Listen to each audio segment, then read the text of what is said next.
मैं आप लोग के समक्ष आज ऑनलाइन क्लासेस के तहत प्रस्तुत हुई हूँ और पहले मैं अपना परिचय आप लोगों को देना चाहती हूँ कि मैं शिक्षिका काकोली साहा CCL DAV में जीव विज्ञान पढ़ाती हूँ।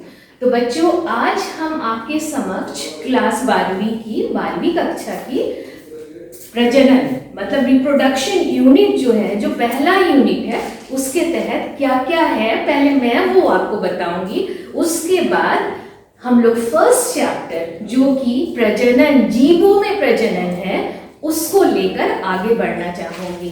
तो आप लोग तो पहले पढ़ ही चुके होंगे प्रजनन क्या है, मतलब रिप्रोडक्शन क्या है। तो ये एक बहुत ही इंटरेस्टिंग टॉपिक है बच्चों, और इससे आप अपने आप को जुड़ पाओगे जीवों में, मतलब पौधों में और हम लोगों में या छोटे ऑर्गेनिज्म में कैसे प्रजनन की प्रक्रिया होती है वो हम लोग देखेंगे। तो चलो बच्चों, हम लोग स्टार्ट करते हैं। All the best. NCERT किताब आप लोगों के साथ होनी चाहिए। ये एक ऐसी किताब है जिसकी एक एक अक्षर को आप लोगों को पढ़ना बहुत ज़रूरी है, तभी आप अपनी परीक्षाओं में अच्छे नंबरों से पास कर पाओगे। जो डायग्राम्स है उसको अच्छे से देखना है, जो टर्म्स है उसको बहुत हाईलाइटेड करके आपको पढ़नी है। तो हम लोग स्टार्ट करते हैं। देखिए, ये जो प्रजनन रिप्रोडक्शन, ये जो रिप्रोडक्शन चैप्टर है जिसमें यूनिट है, पहला यूनिट क्या है आप लोग का, रिप्रोडक्शन, वो प्रजनन। और इसके तहत आप लोग देखेंगे क्या 4 चैप्टर्स आएंगे। क्या आएंगे? 4 चैप्टर्स। पहले चैप्टर में आप क्या देखोगे, जो आज हम लोग पढ़ाने वाले हैं पहले चैप्टर में, वो है रिप्रोडक्शन इन ऑर्गेनिजम्स। उसको हम लोग क्या देखेंगे, मतलब जीवों में प्रजनन कैसे होता है वो आज हम लोगों को देखना है। तो पहला चैप्टर आपका ये आ गया। और बच्चों हमेशा याद रखोगे, मैं यहाँ लिख दे रही हूँ कि किस पुस्तक को आपको देखना है, पढ़ना है। सबसे पहले आप NCERT देखोगे, ओके। उसके बाद आप देखो चैप्टर 2। चैप्टर 2 क्या है? चैप्टर 2 में आप देखोगे सेक्सुअल रिप्रोडक्शन, मतलब प्रजनन आप किसमें देखने वाले हो, लैंगिक प्रजनन पौधों में, इन फ्लावरिंग प्लांट्स। फिर हम लोग किसमें चले जाएंगे बच्चों, पहले तो हम सारे जीवों में देखेंगे कैसे होते हैं, नहीं होते हैं, किस तरह का होता है, वो हम लोग को देखना है। और चैप्टर 2 में हम लोग किसमें प्रजनन किसमें देखेंगे, पौधों में देखेंगे, ठीक है। तो वो है फ्लावरिंग प्लांट्स में। फिर चैप्टर 3 जो आपका इस यूनिट में है, उस चैप्टर को हम लोग क्या बोलेंगे बच्चों, वो हमारे शरीर से जुड़ा हुआ है और हम लोगों में किस तरह का प्रजनन होता है वो हम लोग को देखना है। और वो क्या है, वो है ह्यूमन रिप्रोडक्शन। मतलब तुम अपने आप को, आप लोग अपने आप को जोड़कर देख पाओगे जो कैसा ये सारा चीज हो पाता है, कैसे क्या है, नहीं है, सारा चीज हम लोग इसमें देखेंगे। और जो इस यूनिट का अंतिम चैप्टर है उसमें हम लोग क्या देखेंगे, रिप्रोडक्टिव हेल्थ, मतलब प्रजनन से जुड़ा हुआ कुछ शारीरिक प्रक्रियाओं या बीमारियां, ये सारी चीजों को, STDs, ये सारी चीजों को हम लोग चैप्टर 4 में देखेंगे। तो आज हम लोग जो लेने वाले हैं, पढ़ने वाले हैं, वो है जीवों में प्रजनन। तो ये बच्चों बहुत ही इंटरेस्टिंग है। और चलिए हम लोग चल पड़ते हैं इस राह में, ठीक है। पहला आप देखो, पहला स्टार्ट करते हैं, ठीक है। तो वो क्या है, हम लोग हमेशा आज किस वजह से हैं, जन्म हुआ तब ना आज हम लोग हैं, ठीक है। तो जन्म, ये जो जन्म हुआ वो है बर्थ। वो क्या है? बर्थ। तो ये जन्म से लेकर बच्चों ये एक जीवन का चक्र है, कब तक चलता रहेगा, जब तक हमारी मृत्यु नहीं हो जाती है, डेथ। कब तक चलेगा ये? जब तक हमारा अंत नहीं हो जाता, जब तक हमारा अंत नहीं हो जाता। तो ये कोई भी जीव ले लो, पौधों को ले लो, हम लोगों को ले लो, या कोई चींटी को ले लो या कोई पक्षी को ले लो, तो हमेशा तुम क्या देखोगे, किसी भी जीव यदि वो जन्म लिया है तो वो जन्म लिया है तो क्या होगा, याद रखोगे, मृत्यु अति आवश्यक है। मृत्यु नहीं होगी, डेथ नहीं होगा, तो बेटा ये एक लाइफ साइकिल कंप्लीट नहीं होगा, ये जीवन चक्र नहीं हो पाएगा। ठीक है, तो ये जो है, ये जन्म से लेकर आपके अंत तक, मृत्यु तक, ये जो समय है, इसको हम क्या बोलते हैं, लाइफ स्पैन। इसको हम क्या बोलेंगे बच्चों, लाइफ स्पैन। लाइफ स्पैन, ये जो जीवन का चक्र है, इसको क्या बोलते हैं, लाइफ स्पैन। अब आप ये सोचोगे, जो बहुत बड़ा एक हाथी है और एक छोटी सी चींटी है, उसका मतलब हाथी बहुत बलवान है, तो हाथी क्या होगा, हाथी बहुत ज्यादा दिन तक जुड़ा हुआ रहेगा, और बेचारा चींटी, ये तो छोटा सा असहाय जीव है, ये शायद तुरंत मर जाएगा। नहीं बच्चों, बिल्कुल आप लोग ये गलत सोचते होंगे। यदि सोचते हो तो बिल्कुल गलत सोचते हो। क्यों, अब वो मैं बताती हूँ। किसी भी प्राणी, किसी भी जीव का ये जो जीवन चक्र है, लाइफ स्पैन है, ये आप कभी भी उसके साइज को देखकर, आकार को देखकर, उसके शरीर के गठन को देखकर आप नहीं बोल सकते हो, बिल्कुल नहीं। क्योंकि आपको मैं कुछ एग्जाम्पल, उदाहरण देती हूँ, जिससे ये बिल्कुल आप सहमत हो जाएंगे हमारे साथ। या आपकी किताबों में जो लिखी हुई है उससे आप बिल्कुल सहमत हो जाएंगे कि जो हमारी मैडम ने कहा या जो किताबों में लिखा हुआ है वो बिल्कुल बिल्कुल बिल्कुल सही है। तो अब देखो, पहले हम लोग किसको ले लेते हैं, कौवा को ले लो। क्रो किसको ले लिए बच्चों, क्रो को ले लिए, कौवा को ले लिए। दूसरा किसको ले लेते हैं, पैरट। पैरट तो आप लोग जानते ही हो क्या है, तोता है। क्या है, तोता है। अब एक कौवा और एक पैरट मतलब तोता, दोनों बराबर है। दोनों को देखते होंगे, कौवा काला है, तोता बहुत अट्रैक्टिव सा है, चोंच है, ग्रीन है, देखते हो तो थोड़ा कुछ अलग आपको लगता है। लेकिन आप तो कभी भी ऐसा नहीं सोचे होंगे, सोचते होंगे तोता ये खाता है, कौवा ये खाता है, कौवा काव काव करता है, तोता अच्छे मीठे बोल बोलता है। लेकिन कभी सोचे नहीं होंगे ना कि इसका जीवन चक्र, मतलब ये बर्थ और डेथ के बीच में क्या डिफरेंस है।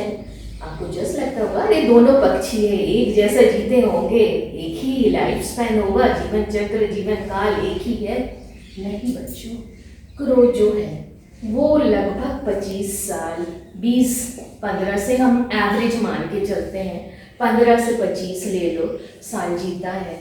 और ये पैरट जीव विभिन्न प्रजाति का है, जो तोता है वो जानते हो 90 साल से 100 साल तक जी सकता है। काफी ताजुब हो रहा है ना तुम लोग को सुनकर, देखो। तो इसीलिए मैं पहले बता रही थी ना आप लोगों को, अब हाथी या चींटी को देखकर नहीं बोल सकते, क्या नहीं बोल सकते कि ये दोनों क्या नहीं है, कि एक चींटी असहाय है, वो तुरंत मर जाएगा, और हाथी बहुत बलवान है, वो बहुत दिनों तक जिएगा। अब पौधों को ले लीजिए, एक आम का पेड़ के बारे में सोच लीजिए और एक पीपल के लिए सोच लीजिए। आम कई सालों तक रहता है, ऑब्वियस है, बहुत है। जो आम आप कई सालों तक यदि लगाए हो आम का पौधा, तो कई सालों तक फल खा सकते हो। लेकिन उतना नहीं जैसे पीपल का पेड़ है, वो सालों साल तक रह सकता है। उतना ज़्यादा दीर्घायु कौन नहीं है, आम नहीं है। तो पौधों में भी बेटा यही सेम, इसलिए मैंने कहा कोई भी प्राणी, कोई भी जीव जिसमें जान है, उसका ये क्या साइकिल, लाइफ स्पैन, ये एक बहुत ही इंपॉर्टेंट चीज है जिसको हम लोग को जानना है।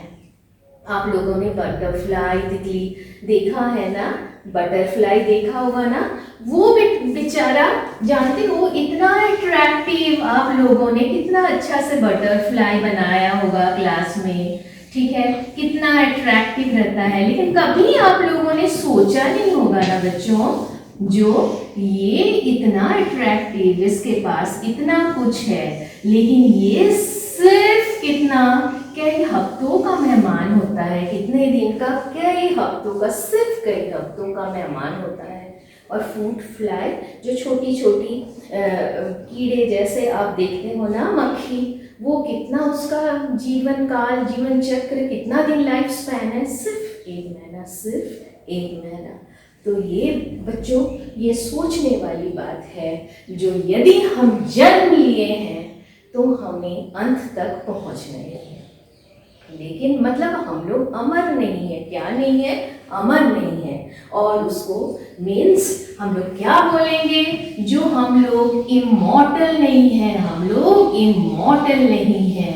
मतलब यदि जन्म लिए हैं तो हमारी मृत्यु अति आवश्यक है। और लेकिन कुछ हर जगह बेटा, हर तरफ क्या देखा जाता है, कहीं ना कहीं कुछ अलग हम लोग को देखने को मिलता है, कुछ बिल्कुल अलग देखने को मिलता है। और वो क्या है, आप क्या देखोगे, यूनिसेलुलर जीवों में, जिसमें यूनिसेलुलर मतलब जानते हो ना, सेल मतलब तुम लोग तो जानते ही हो, कोशिका। लेकिन सिर्फ जीव ऐसे होते हैं जिसमें एक है, ठीक है, वो एक यूनिसेलुलर वाले अमीबा के बारे में तो आप लोगों ने बचपन से काफी पढ़ा है। किसके बारे में पढ़ा है? अमीबा के बारे में पढ़ा है। बहुत सारी चीजों को पहले हम लोगों ने आप लोगों को पढ़ाना शुरू किया बचपन में अमीबा से, क्योंकि हम लोग क्या है, मल्टी सेलुलर है। हमारे शरीर की कोशिकाओं को तुम लोग गिन नहीं सकते हो कितने सारे हैं, ठीक है, लेकिन ये सिर्फ एक है, यूनिसेलुलर है। और ये भी तुम लोग जानते हो, सिर्फ ये एक सिंपल सा सेल है जो मैं बना के अभी आप लोगों को दिखा रही हूँ, क्योंकि ये पहला क्लास है बच्चों। इसलिए आपको क्या ध्यान में रखना पड़ेगा, आपको सारी चीजों को याद करना पड़ेगा जो आप लोगों ने 9वीं में, 10वीं में, 11वीं में पढ़ाई की है। वो सारी चीजों का आपका जो पुराना जो ज्ञान है उसको जोड़कर आज आप किस काम में लगाओगे, इस 12वीं की पढ़ाई में काम लगाओगे। इसलिए तो पहले मुझे कुछ बताने दो, किसके बारे में मैं बताऊंगी, इस यूनिसेलुलर जीव के बारे में बताऊंगी, अमीबा के बारे में बताऊंगी। और बचपन में आप लोगों ने बहुत खूबसूरत खूबसूरत डायग्राम बनाई होगी, इवन अभी तक बनाते होगे। देखो ये एक इरेगुलर शेप्ड एक अमीबा क्या ऑर्गेनिज्म है बेटा, हम अमीबा बना रहे, सिर्फ एक सेल है, एक कोशिका वाला जीव है। अब इसमें आप बीच में क्या देखोगे, एक न्यूक्लियस देखोगे। क्या देखोगे? एक न्यूक्लियस है, ठीक है। और ये मेम्ब्रेन तो क्या है, आप ऑलरेडी जानते हो ना, सेल मेम्ब्रेन है, ठीक है, ये सेल मेम्ब्रेन है। इसके अलावा भी आप बहुत सारी चीजों, vacuoles, contractile vacuole, food vacuole, बहुत सारे चीज, ये तुम्हारा साइटोप्लाज्म हुआ, ये सारा चीज आपको देखने को मिलेगा, ठीक है। अब देखो, मतलब प्रक्रिया तो चलनी है ना, हम लोग किस पे बोल रहे हैं, जन्म से लेकर मृत्यु तक। उसके बीच में आपका क्या आता है, हम लोग बढ़ते रहते हैं, ग्रोथ होता रहता है, मतलब लाइफ प्रोसेस, कितना सारा चीज है ना, न्यूट्रिशन आप लोगों ने देखा है, रेस्पिरेशन, ट्रांसपोर्टेशन, एक्सक्रीशन, ये सारा चीज आप लोग देखते हो ना, पाचन तंत्र के बारे में, फिर सांस लेने की प्रक्रिया है, फिर उसके बाद किडनी से कैसे वेस्ट, नाइट्रोजनस वेस्ट बाहर निकलते हैं, सारी प्रक्रियाओं को आप लोगों ने पढ़ा है। हम लोगों ने आपको 10 और 11 में पढ़ाई है, 10वीं और 11वीं में पढ़ाई है। तो सारा चीज, कोई भी जीव है तो उसको ये सारा चीज से को लेकर आगे चलना पड़ेगा। एक कोशिका हो या हजारों कोशिका हो, मिलियन कोशिकाएं हो वो उस जीव में, लेकिन प्रक्रिया कम ज्यादा हो, लेकिन सारी प्रक्रियाओं को हम लोग को लेकर चलना पड़ेगा। तो ये सच में बच्चों, ये अमीबा सोचने वाली बात है। एक ही कोशिका है, क्या है, सिर्फ एक कोशिका, सिर्फ एक। और आप लोगों ने देखा ना किस तरह से जब भी कोई खाद्य पदार्थ या खाना इस सामने आता है, इस कोशिका के सामने आता है, तब क्या करता है, उसमें ये क्षमता है जो ये सेल मेम्ब्रेन से कुछ आकृतियों का गठन कर सकता है, जिससे कि जो भी पदार्थ है, खाद्य पदार्थ है, उसको क्या सकता है, क्या कर सकता है, वो अपने घेरे में, क्योंकि बेटा एक कोशिका वाली जीव और इसके पास कोई हाथ नहीं, कोई पैर नहीं, कोई भी और ऑर्गन्स नहीं जिसके सहारे ये क्या कर सकता है, कुछ भी ले सकता है। तो इसके लिए तो काफी संकट वाला समय है। लेकिन आप देखिए प्रकृति का नियम, सारी चीजों का एक साथ सम्मेलन इस तरह से हुआ है कि ये जीव एक कोशिका होने के बावजूद सारी चीजों को कर पाता है। और पहला जो है वो मैं आपको दिखा रही हूँ, वो क्या है, जैसे ही कोई खाना, एक फूड पार्टिकल अमीबा के सामने आता है, वो सेल मेम्ब्रेन से अपनी कुछ प्रक्रियाएं या सेल मेम्ब्रेन को कुछ इस तरह से मॉडिफाई करके या गठन उसका इस तरह से अपने आप में कर लेता है कि वो खाद्य पदार्थ उसके आसपास आकर घेरे में आ जाता है और उसके बाद वो उसको अंदर ले पाता है। वो आप लोगों ने पढ़ा है कैसे लेता है। फिर वो किसमें सम्मिलित हो जाता है बेटा, फूड वैक्यूल्स में। किसमें, फूड वैक्यूल। और याद रखिएगा ये फूड वैक्यूल क्या है, इसको क्या बोलते हैं, आपका पाचन तंत्र देखे हो ना, पेट है ना, पढ़े हो ना, पेट है। वो पेट तो इसके पास नहीं है, वो पेट नहीं होने के बावजूद भी ये जो फूड वैक्यूल है इसको हम लोग क्या कहते हैं, टेम्परेरी, मतलब अस्थाई पेट बोलते हैं। क्यों अस्थाई बोलते हैं, क्योंकि यहाँ पे आप लोग देखते हो ये जो खाना उसने अपने मॉडिफिकेशन से या अपने बदलाव से जिस खाने को अंदर में लिया, कोशिका के अंदर में लिया, वो खाना एक वैक्यूल के तहत मॉडिफाई हो गया। और इसमें बहुत सारे क्या है, खाना के साथ एंजाइम्स है बच्चों। क्या है, एंजाइम्स है। और आप क्या देखोगे, ये एंजाइम्स क्या करता है, इसके पाचन तंत्र को मजबूत करता है और इसी के वजह से ये अपना सारा पाचन जो प्रक्रिया है उसको पूरा कर पाता है। तो इसीलिए ये जो थैला आप देख रहे हो, खाद्य वैक्यूल जो आप देख रहे हो, वो खाद्य वैक्यूल कुछ नहीं है बच्चों, क्या है, टेम्परेरी स्टमक, मतलब पेट है वो टेम्परेरी। क्यों टेम्परेरी बोले, अस्थाई। क्यों हम ये वर्ड, मैं ये अक्षर क्यों यूज कर रही हूँ अस्थाई, क्योंकि अस्थाई इसलिए बोल रही हूँ क्योंकि ये हमेशा के लिए नहीं है। आप लोग अपने आप से उसको जोड़कर देखो, वो आपके लिए अपने जन्म से उसको अपने साथ लेकर कब तक चलोगे, मृत्यु तक उसको लेकर चलोगे। लेकिन इसमें ये नहीं है, क्योंकि कोशिका एक है, कोशिका एक होने की वजह से क्या होता है, ये तुरंत ये जो पाचन प्रक्रिया है पूरा होने के बाद ये जो फूड वैक्यूल है ये क्या होता है, ये खत्म होकर फिर दूसरे प्रक्रिया होने के पहले तक वो दूसरा गठन होने के प्रक्रिया में चले जाता है। इसलिए इसको क्या बोलते हैं, टेम्परेरी स्टमक।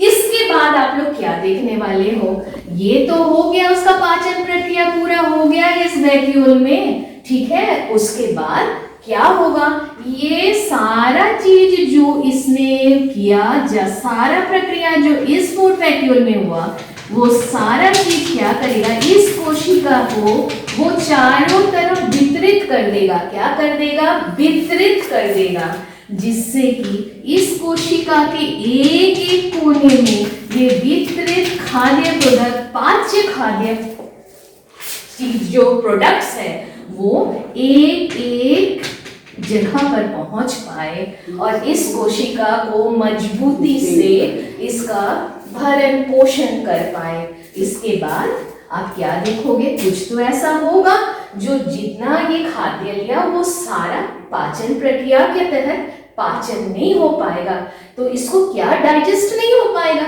तो बाकी जो आपका बचा हुआ रहेगा, जो अनडाइजेस्टेड रहेगा, जो पाचन प्रक्रिया में भाग लेने के बावजूद नहीं पच पाया, उसको क्या करना पड़ेगा, वो सारा चीज क्या होगा, फिर सेल से बाहर चला जाता, मतलब कोशिका से बाहर चला जाता है। और इसके बाद सारा चीज को ये यूज करके अपने गठन में फिर इसकी जो विभाजन है, कोशिका विभाजन है, सेल डिवीजन है, उसके के उसकी प्रोसेस में ये अपने आप को यूज कर पाएगा। तो बच्चों मैं आपको बोलना चाह रही थी, यदि हम लोग जन्म लिए हैं तो हम लोग के लिए क्या है, ये जो जीवन चक्र है इसके तरफ हम लोग को आगे बढ़ना है, हम लोग मृत्यु के तरफ आगे बढ़ रहे हैं। लेकिन कुछ यूनिसेलुलर मतलब एक कोशिका वाले जीव है, जैसे कि अमीबा है। क्या है? अमीबा है। तो ये अमीबा जान के रखोगे, इसकी मृत्यु नहीं होती है, ये अमर है। हम लोग अमर नहीं है, लेकिन मैं अभी तक अमीबा के बारे में आपको इतना क्यों बताई? इसलिए बताई बेटा, सोचो एक कोशिका क्या अजीबो गरीब है कि नहीं, ये जीव की दुनिया, ठीक है। तो सच में हम लोग बहुत भाग्यशाली हैं जो हम लोग को इतने सारे जीवों के बारे में, इतना बृहस्थ दुनिया में इतने सारे जीवों के बारे में, उसके एक एक चीज के बारे में जानने का मौका मिलता है। और शायद ही हम लोग कभी सोचे होंगे एक कोशिका वाले जीव, यूनिसेल्युलर ऑर्गेनिज्म अमीबा के पास इतनी खास बात है कि इसको हम अमर बोल सकते हैं। हम लोग अपने आप को अमर नहीं बोल सकते, कैसे उसको हम लोग अमर बोलते हैं? चलो आज हम लोग उस चीज को देखते हैं। देखो बेटा, चूंकि अमीबा में क्या है, एक ही कोशिका है। क्या है? एक ही कोशिका है। क्या है? एक ही कोशिका है। तो इसके पास तो मैंने कहा ना आप लोगों को कि ये साइटोप्लाज्म है और ये क्या है? न्यूक्लियस है। ये क्या है? न्यूक्लियस है। तो आप क्या देखोगे? आप तो देख चुके हो ना इसका कैसे होता है सेल डिवीजन, विभाजन कैसे कोशिकाओं की होती है। आपने प्रोसेस में एक एक प्रोसेस जब देखा होगा, तब आप लोगों ने क्या देखा है बच्चों? जो ये जो न्यूक्लियस है आप देख पा रहे हो, जब इसको सेल डिवीजन करना होता है तब तो इसको सारा चीज अभी ये तैयार है, परिपक्व है, किसके लिए? विभाजन के लिए। तो पहले वो विभाजन के प्रोसेस में जाने के लिए आप क्या देखोगे? ये जो न्यूक्लियस है ये क्या होगा? थोड़ा लंबा खींचेगा। क्या होगा? इलोंगेट करेगा, लंबा खींचेगा। तो आप देख रहे हो कि नहीं, ये लंबा। और मैं आपको एक चीज बता दूं, मैं यहाँ नहीं बताने वाली हूँ फिर से सेल डिवीजन, क्योंकि सेल डिवीजन बकायदा आप लोगों ने 11वीं कक्षा में बहुत विस्तृत रूप में पढ़ा है। तो आप जस्ट इसको याद करो और मेरे साथ इसको सीखो, ठीक है। तो आप क्या देखने वाले हो? आप देखोगे जो ये जो न्यूक्लियस है ये थोड़ा इलोंगेट होगा, ठीक है। पहले किसका विभाजन होगा बेटा? फिर ये न्यूक्लियस क्या करेगा? विभाजन की तरफ आगे बढ़ेगा, मतलब ये डिवाइड करेगा। क्या करेगा? डिवाइड करेगा। तो पहले किसका डिवीजन होगा बच्चों? ये जो डिवीजन है, पहले किसका डिवीजन होगा? न्यूक्लियस का। किसका होगा? न्यूक्लियस का। उसके बाद इसका किसका डिवीजन होगा? ये जो आपका साइटोप्लाज्म है, मैं आपको दूसरे कलर से दिखा रही हूँ। ये जो साइटोप्लाज्म है, ये साइटोप्लाज्म आप क्या देखोगे? इस साइटोप्लाज्म का आपको दिखाई पड़ रहा है ना ये साइटोप्लाज्म। अब जब न्यूक्लियस डिवाइड हो गया है लंबा खींचकर, तब अब ये सेल मेम्ब्रेन अब किसके तरफ बढ़ेगा बेटा? ये साइटोप्लाज्म के डिवीजन के तरफ बढ़ेगा। किसके तरफ बढ़ेगा? साइटोप्लाज्म के तरफ बढ़ेगा। अब इसके बाद क्या होगा? आप इस एक कोशिका यूनिसेलुलर से आपको क्या मिलने वाला है? आप क्या देखने वाले हो? आप देखोगे इससे आप विभाजन के बाद आपको दिखाई देगा, इस विभाजन के बाद आप क्या देख पा रहे हो? इस विभाजन के बाद कि आपके पास न्यूक्लियस के दो भाग में ही वितरित हो गए और ये जो साइटोप्लाज्म है ये भी विभाजन के बाद अलग हो जाते हैं। और दो कोशिका मतलब विभाजन के बाद आप देखोगे दो कोशिका बन गया। तो क्या हो गया? ये क्या था? पेरेंट था। ये क्या था? हमारे अभिभावक है ना, हमारे अभिभावक से हम लोगों की प्रक्रिया किसका कि प्रजनन की प्रक्रिया किसके वजह से हुआ, हमारे माता पिता के वजह से, या दूसरे भी ले लो, वो हम लोग सेक्सुअल एसेक्सुअल बाद में लेंगे, है ना बच्चों। लेकिन यहाँ पे मैं जो बताने वाली हूँ, ये जो इमॉर्टल वाली कहानी है जो मैं आपको समझाना चाहती हूँ, वो है आप लोगों ने देखा कैसे ये दोनों डिवाइड होकर कितने बच्चे का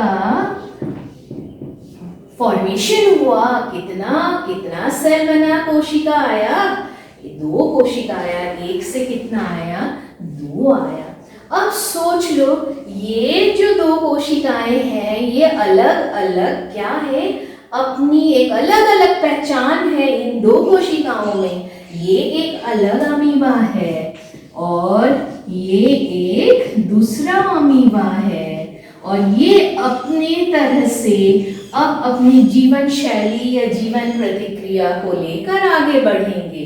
तो ये हो गई आपकी, तो इसको किस लिए हम लोगों ने अमर कहा, ये उत्तर इसमें छुपा हुआ है कि आप देख रहे हो ना, ये एक जो पेरेंट सेल था उसी से आगे बढ़ने वाला जो सारा ऑफस्प्रिंग आ रहा है या जो भी बच्चों का फॉर्मेशन हो रहा है डॉटर सेल्स का, वो किससे आ रहा है, जो विस्तृत वे से इस धरती पर जमा हुआ है। फिर इसी से 1 से फिर कितने बनेंगे बच्चों, इस 1 से फिर 2 बनेंगे, फिर इस 1 से 2 बनेंगे। आप देख पा रहे हो ना किस तरह से ये आगे धरती पर अपना चलता रहेगा, चलता रहेगा, चलता रहेगा, और एक समय ऐसा आएगा जो इसकी संख्या काफी बढ़ती जाएगी। किस लिए, ये प्रजनन की प्रक्रिया के लिए। लेकिन इसीलिए चूंकि ये डिवीजन विभाजन का एक ऐसा कंसेप्ट है बच्चों, जो इसको किस कैटेगरी में, किस तरह हम लोग इसको रखते हैं, इस इमॉर्टल की कैटेगरी में, मतलब ये अमर है। और ये हमेशा एक नॉर्मल सी बात, एक सामान्य बात नहीं है, ये कुछ अलग हटकर है। तो ये आज हम लोग इसको और आगे दूसरे तरफ ले जाते हैं। चलो, अमीबा का तो इतना सारा आप लोगों ने देखा ना, जानकारी मैंने आप लोगों को दी अमीबा के बारे में। अब हम लोग इसी तरह थोड़ा सा आगे बढ़ते हैं। ये जो जीवन चक्र पहले हम लोगों ने बताया ना, बर्थ है, और उसके बाद जो तुम्हारा शेष अंत आता है उसको हम बोल रहे हैं डेथ, इसको हम बोल रहे हैं लाइफ स्पैन, बीच वाले, मतलब जीवन काल, जीवन चक्र, जो भी मैं बोलूं उसको, ठीक है, लाइफ स्पैन है। लेकिन बच्चों एक चीज आप याद रखोगे, ऐसा नहीं है आज जन्म लिया कल हमारी मौत होगी, इस बीच में आप देखते हो कि नहीं, आप 4 साल के हुए, आप 10 साल के हुए, आप 60 साल के हुए या 70 साल के हुए, तो वो जो है बीच वाला जो प्रक्रिया हम लोग जिससे गुजरते हैं उसको हम क्या बोलते हैं, ग्रोथ बोलते हैं। क्या बोलते हैं, ग्रोथ। इसलिए आप क्या जोड़ लोगे बेटा, बर्थ जोड़ोगे,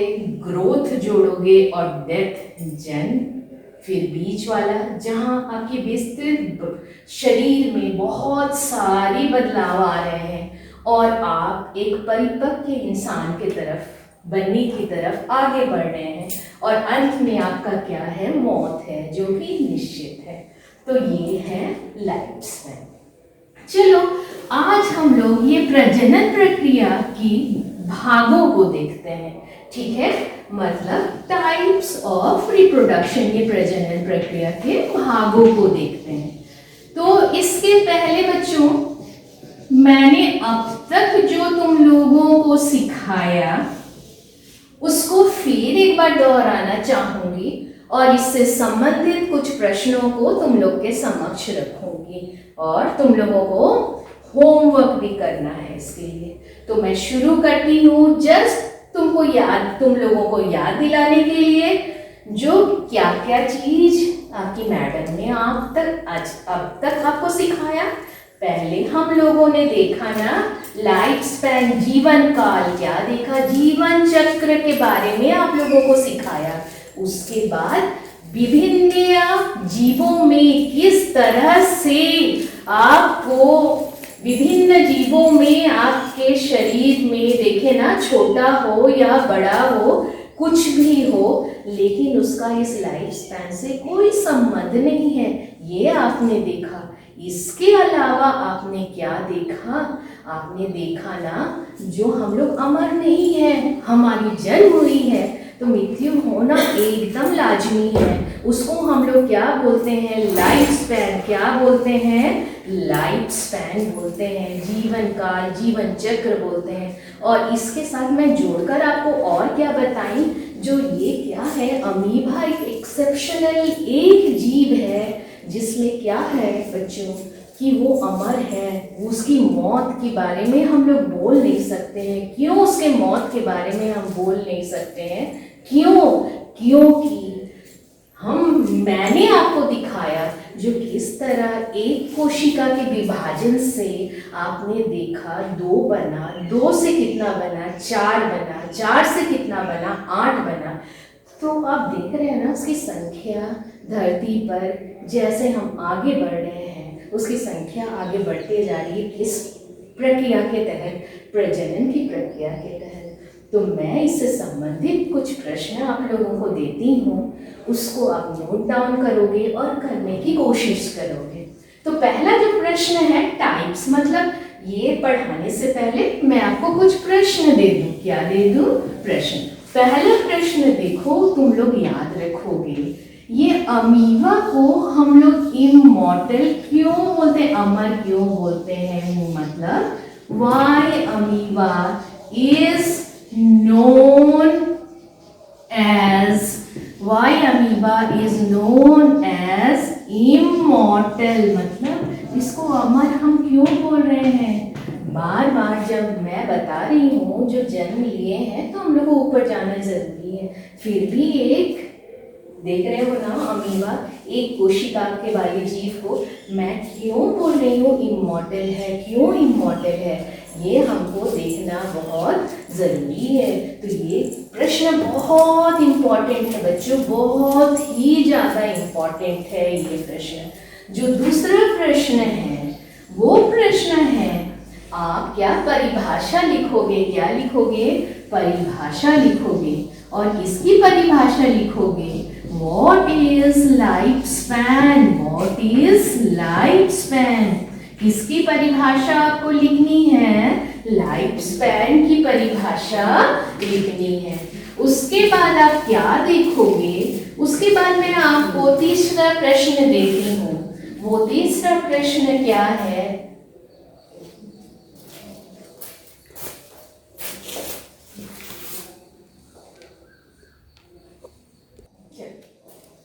अब तीसरा प्रश्न जो मैं आप लोगों को देने वाली हूँ, ये कुछ जीवों में आप उसकी लाइफ स्पैन को याद कर लेना। लाइफ स्पैन किसका किसका, मतलब जीवन चक्र किसके किसके लिए, कितना आयु है, वो किसके किसके लिए, मैं जिसके बारे में आपको बताई, पहले किसके बारे में बताई, तोता के बारे में बताई, उसकी तुलना किसके साथ किया गया, कौवा के साथ किया गया। उसके बाद मैंने आपको ये भी बताया ना, आम के पेड़ की आयु के बारे में बताया, और साथ में उसकी तुलना हम लोगों ने किसके साथ की, पीपल के पेड़ के साथ। किसके साथ, पीपल के पेड़ के साथ।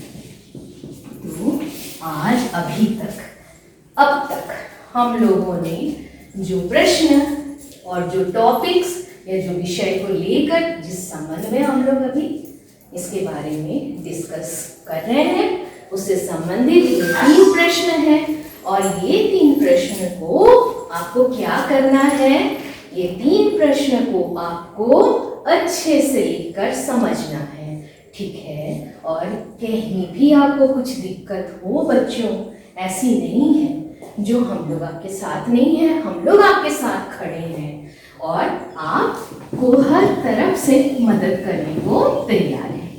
अब देखो, अब हम लोग इधर उधर की बातों को छोड़कर अब हम किस में चले जाएंगे, टाइप्स ऑफ, क्योंकि पढ़ना हम लोग को बहुत ज्यादा है, बहुत ज्यादा विषय वस्तु है, खत्म करना है। चूंकि आप लोग बोर्ड के विद्यार्थी हो, इसलिए एक एक मिनट आपके लिए कीमती है।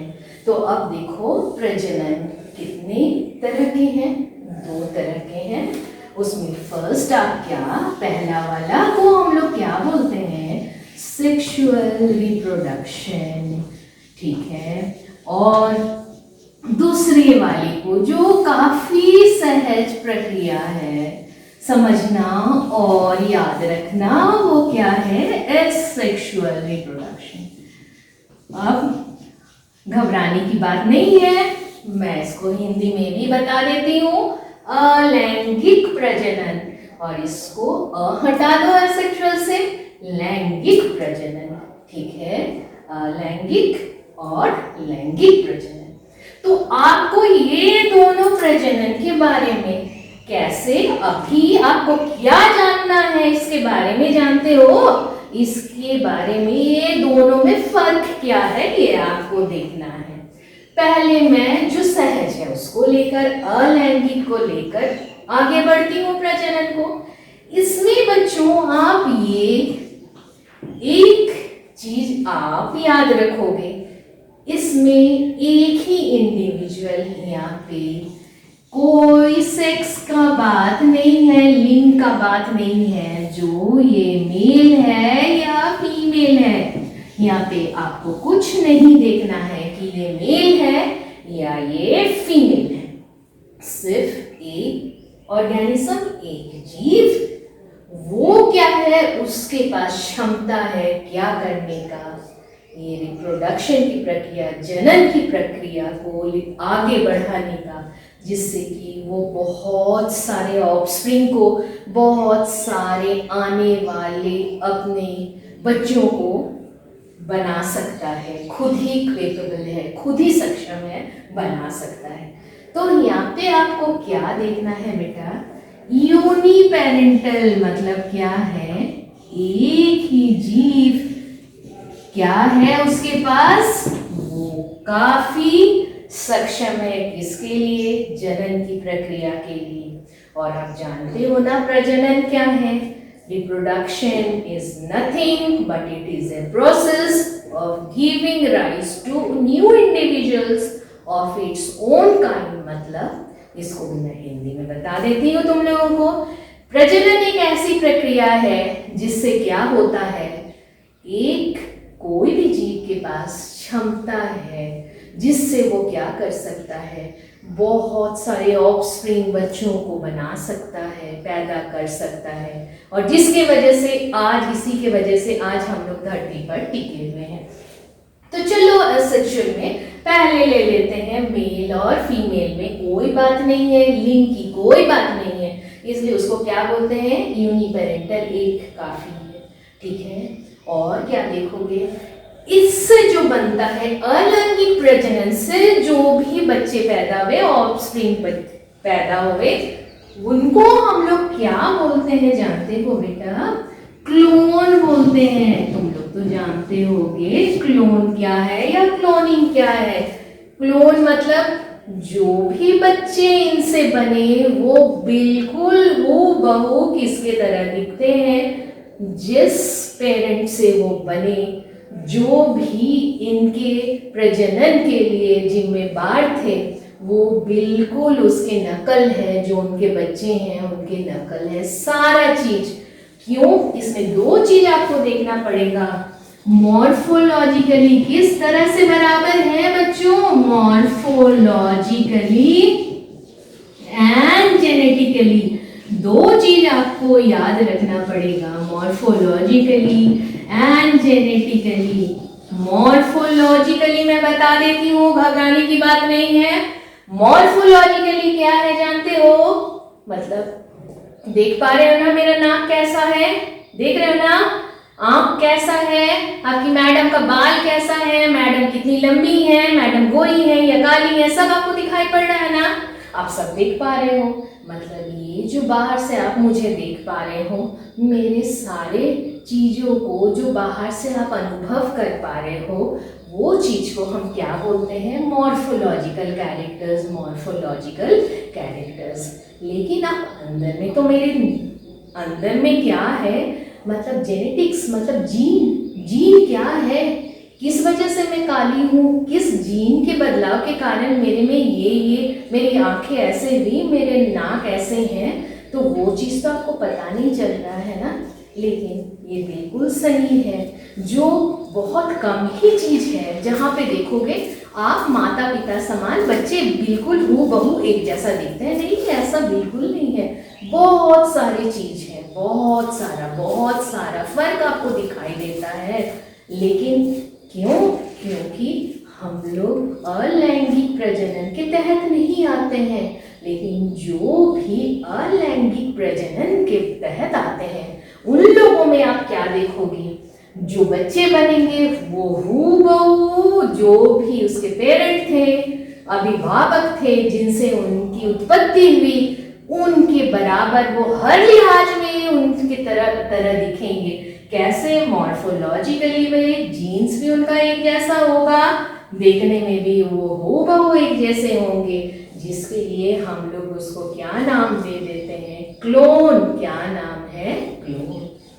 तो आप याद रखोगे, जो अलैंगिक प्रजनन से जो भी बच्चे बने, जिसकी भी उत्पत्ति हुई, वो कैसे दिखते हैं बेटा? क्लोन है, मतलब एग्जैक्ट कॉपी ऑफ पेरेंट जिनसे बने, हूबहू उनके नकल है, हूबहू उनके नकल है। तो चलो, अब हम लोग इसके बारे में तो बहुत कुछ जान लिए, सोच समझ भी रहे होंगे हम लोग कितना इसके बारे में जाने। इसके बाद हम किस पे चले आएंगे? लैंगिक प्रजनन। किस में आ जाएंगे? लैंगिक प्रजनन में आ जाएंगे। लैंगिक प्रजनन में जब आओगे तब तो आप देखोगे यहाँ लिंग की बातें होंगी, और वो लिंग में कौन सा चला आएगा बेटा? मेल भी चाहिए और फीमेल भी चाहिए, दो जनक चाहिए। यहाँ एक ही जनक काम कर रहा था, यहाँ दो जनक चाहिए। वो क्या है?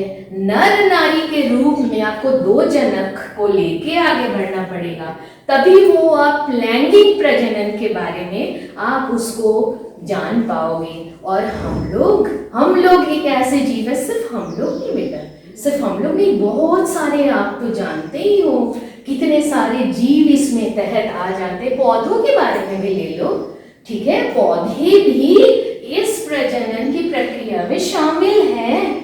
दोनों में पौधे शामिल है, अलैंगिक लैंगिक दोनों में शामिल है।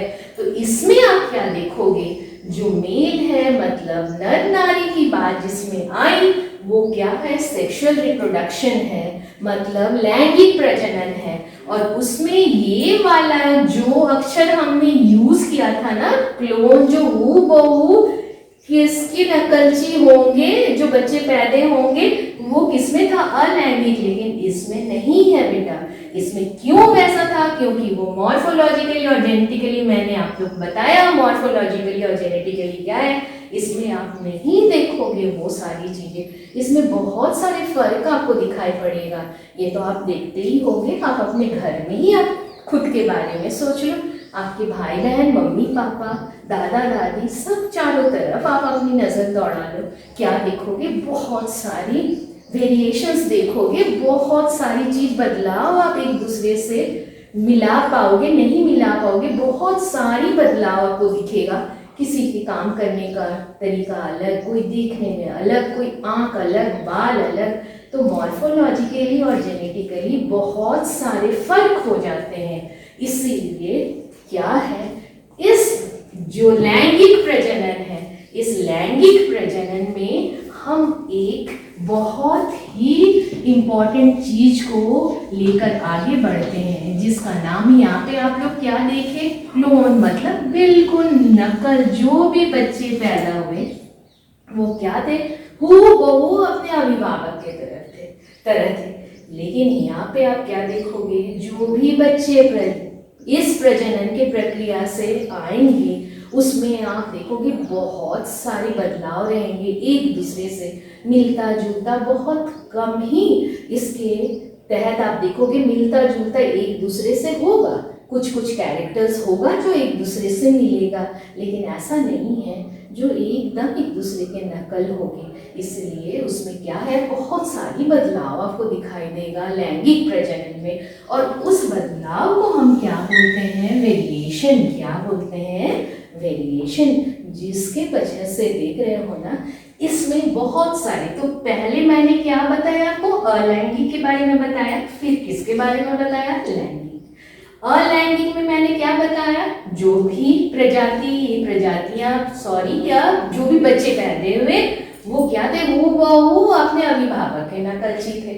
दूसरे में मैंने लैंगिक में क्या बताया, नहीं वो नकल नहीं है, बहुत सारे उन लोगों में डिफरेंसेस है जिसके वजह से इसका फायदा भी है, जानते हो बहुत सारा फायदा है, जिसके वजह से क्या होता है, हम लोग ये जो हमारे चारों तरफ का एनवायरनमेंट है, ये वेरिएशंस की वजह से, ये बदलाव की वजह से हम सालों, 1 साल 2 साल आगे बढ़ते जा रहा है, जो हमारा पीढ़ी दर पीढ़ी आगे बढ़ते जा रहे हैं, हम लोग अपने आप को बहुत अच्छे से संतुलित करके इस दुनिया में आगे बढ़ रहे हैं। किस लिए संतुलित होकर आगे बढ़ रहे हैं बेटा, किस लिए, कुछ नहीं, सिर्फ आप एक अक्षर याद रखोगे, बदलाव, और उस बदलाव को हम क्या बोलेंगे, वेरिएशन। क्या बोलेंगे, वेरिएशन।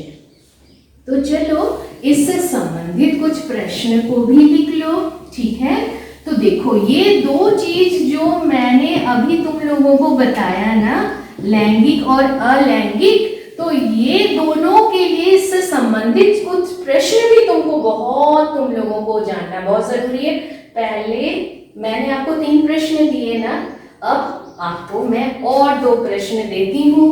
वो 2 प्रश्न क्या है, आप नाम लिखोगे, नेम द 2 टाइप्स, मतलब ये जो प्रजनन है ये कितने तरह के हैं, इसकी विभाजन मैंने आप लोग को करके बता दिया ना।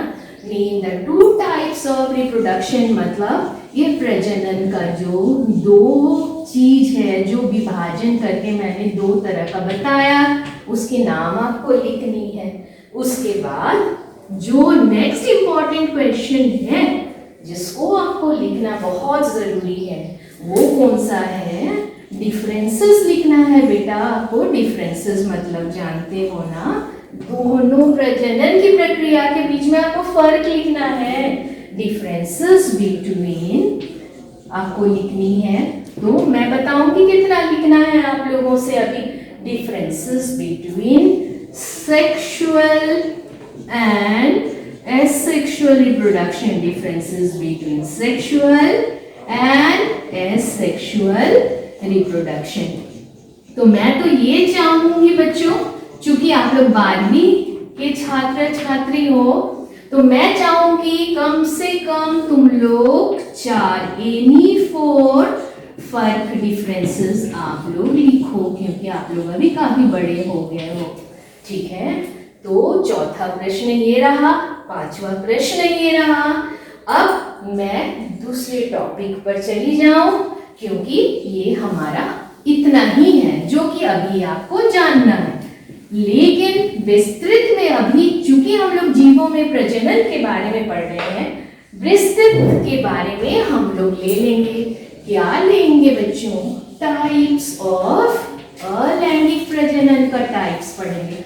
पहले तो प्रजनन का टाइप्स हम लोगों ने पढ़ा, अब हम लोग क्या पढ़ेंगे, जो पहला था अलैंगिक, उसका टाइप, उसकी विभाजन को हम लोग को देखना है।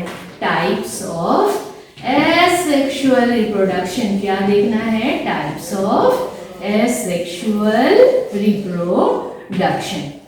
तो इसके तहत पहला जो आपको देखना है, और मैं जो ऑलरेडी आप लोग को बता चुकी हूँ, वो विभाजन के बारे में बताई हो ना।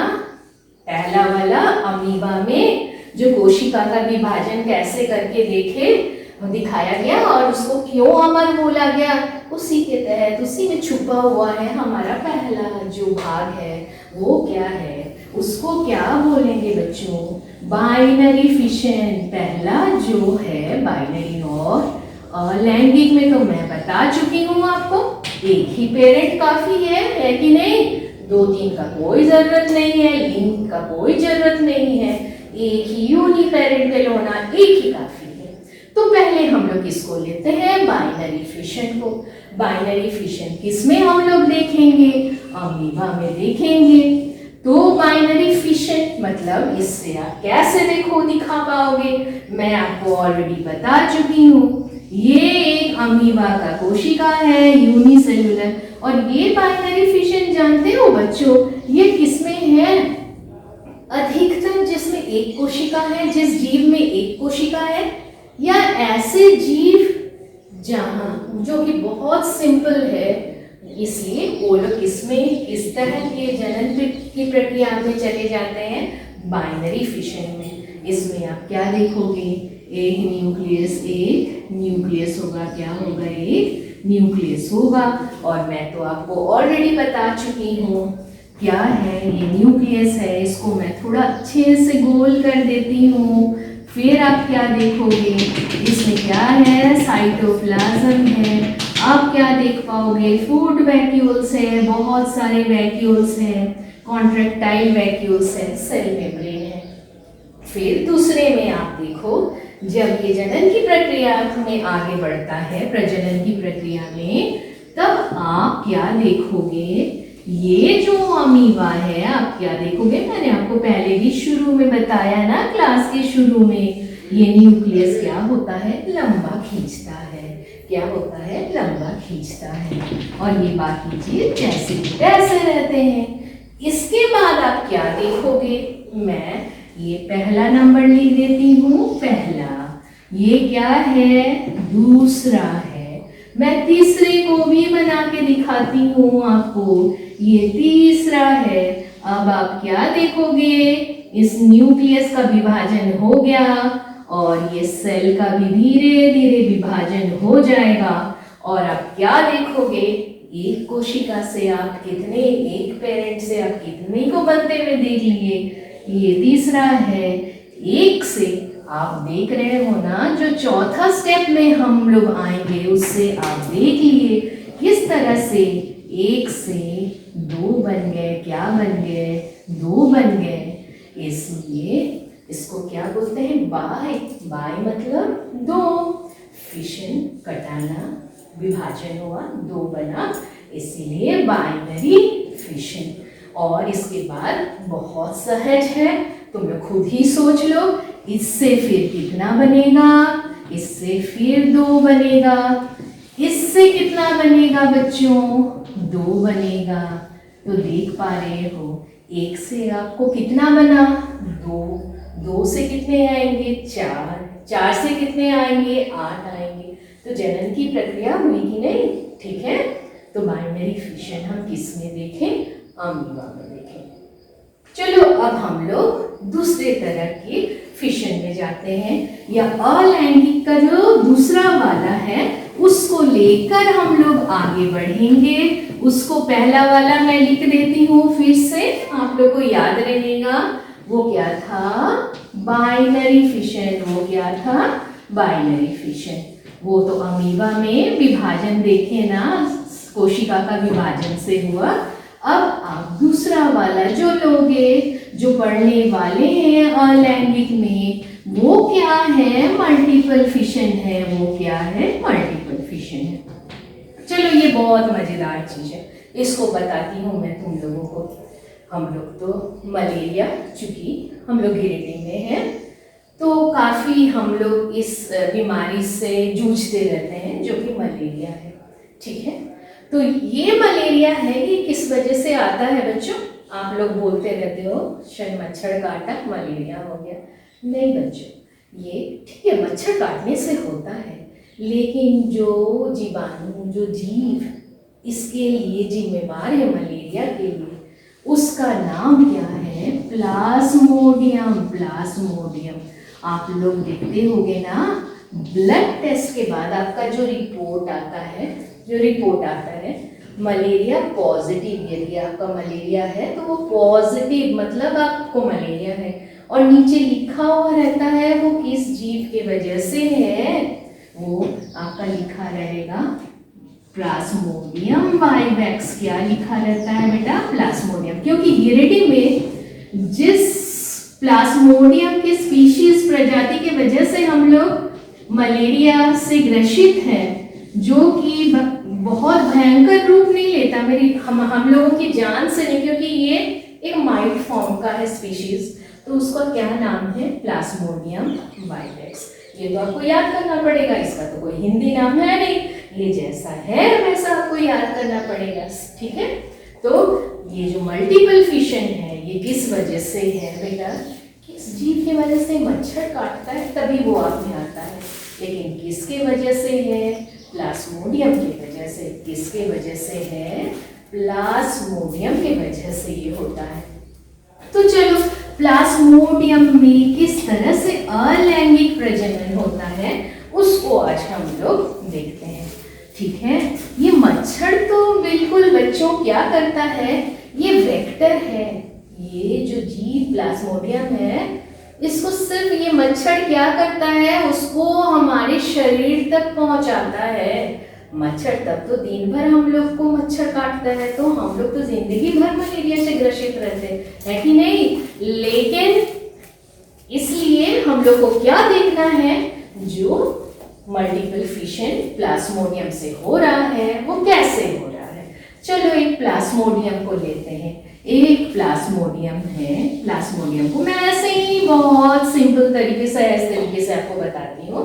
सोचो एक प्लाज्मोडियम है, उसमें एक न्यूक्लियस है और ये साइटोप्लाज्म है, याद रखोगे, ठीक है। ये अमीबा नहीं है, उससे अलग नहीं है, मैं सिंपल तरीके से बता रही हूँ। प्लाज्मोडियम में आप क्या देखोगे, ये जो न्यूक्लियस है जो कि आपने अमीबा में देखा विभाजन होकर दो बना, यह जो न्यूक्लियस है ना ये बीच वाला, ये विभाजित होकर क्या देखोगे, विभाजित होकर कई भागों में बट जाता है, विभाजित होकर कई भागों में बट जाता है। और तुम लोग जानकर ताज्जुब हो जाएगा, जो आप क्या देखे, ये एक ही अभिभावक पेरेंट थे जिसमें ये बदलाव हुआ, और ये जनन प्रजनन की प्रक्रिया के बाद आप क्या देखोगे, बहुत सारे सेल्स बन गए, बहुत सारे प्लाज्मोडियम आ गए, बहुत सारे, क्योंकि न्यूक्लियस इतने सारे हैं। चारों तरफ क्या होता है बच्चों, डेवलपमेंट ऑफ साइटोप्लाज्म मेम्ब्रेन हो जाता है, और एक से आप कितने देखे, बहुत बच्चों का गठन होते हुए आप देख पा रहे हो। Many offspring, formation of many offspring, formation of many daughter cells, जिसकी वजह से हम क्या बोलते हैं, इसको क्या बोलते हैं, मल्टीपल फिशन। क्या बोलते हैं, मल्टीपल फिशन। देखो नेक्स्ट जो क्लास है उसमें तो पहले तो बहुत याद रखना आपको किस चीज का इससे जुड़ा हुआ क्वेश्चंस, प्रश्न भी मैं आपको देने वाली हूँ। तो वो क्या है जो चीज आपको याद रखनी है आज, वो क्या है, क्योंकि बहुत ज्यादा पढ़ा देने से भी क्या होगा, आप उतना याद नहीं रख पाओगे। तो मैं क्या करती हूँ, आज मैं ये जो अलैंगिक प्रजनन में सिर्फ दो प्रकार को ही लेकर अंत करना चाहूंगी। वो क्या क्या मैंने आप लोग को पढ़ाया, बाइनरी फिशन, और क्या मैंने आपको बताया, मल्टीपल फिशन। और इससे संबंधित मैं प्रश्न भी आपको दे देती हूँ। वो चौथा पांचवा प्रश्न मैं दे चुकी थी ना, छठा प्रश्न मैं चाहूंगी इसके बाद मैं जब आप लोगों से मिलूं, ये 6 प्रश्न की तैयारी आपकी होनी चाहिए, क्योंकि मैं जैसे जैसे दोहराऊंगी उससे पहले आप उस प्रश्न को लेकर तैयार रहोगे।